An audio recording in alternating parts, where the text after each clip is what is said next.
Naiwan ng walang center ang Lakers matapos i-cancel ang trade kay Mark Williams dahil sa injuries, at dahil tapos na ang trade deadline, dito na lang sila kukuha ng sentro. Pero bago yan, palike naman ang ating video bilang suporta. Isa sa mga options ng Lakers ngayon ay ang buyout market. Katulad last year na nakuha nila si Spencer Dinwiddie dito. So sino nga bang mga potential buyout candidates para sa LA? Pinakauna si former Laker Larry Nance Jr. 6'8", 6'9", maaaring undersized sa center pero kayang i-make up ng kanyang athleticism at wingspan. Yung athletic ability nito, perfect sa LeBron Luka playmaking at may decent outside shooting din si Nance paminsan-minsan. Defensively mga idol, kaya nitong maging rim protector pero questionable lang kapag na-isolate sa post kontra ang mga all-star centers like Nikola Jokic. Nandyan rin si Daniel Theis na binitawan ng OKC after ng trade. Not the very athletic center sa listahan pero mala Adebayo rin sa sipag at may shooting din sa labas. Nasa playmaking rin naman nakadepende ang scoring nito mga idol, kaya pwedeng maging reliable center itong si Theis para sa Lakers.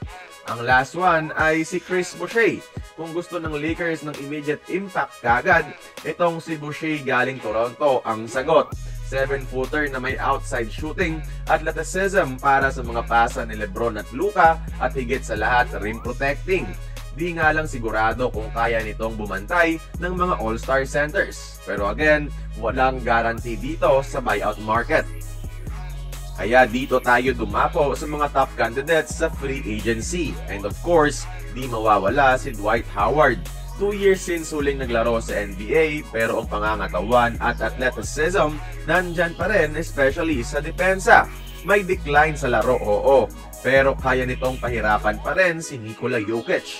Sunod naman si Moses Brown, 7-footer na dati nang nagkaroon ng monster rebounding numbers sa NBA. Mala Hassan Whiteside kung naaalala nyo.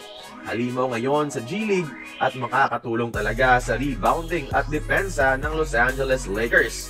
Unlike kay Jackson Hayes mga idol na medyo may pagkamalamya, brusko at tigasin ang katawan nitong si Brown at di takot sa mga banggaan.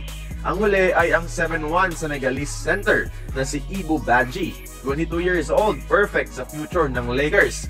May potential na pinakita sa rebounding at putbacks habang nasa Portland pa, at may natatagong aliw sa defensive end. Sa uulitin mga idol, wala ng trades at limitado ang options ng Lakers para sa center sa buyout at free agency market. Wala talagang mabigat na pangalan.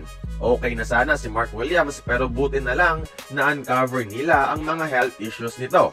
Kaya kayo mga idol, tingin nyo sino ang dapat isign ng Lakers sa center? Join the conversation, magkomento lamang sa ibaba.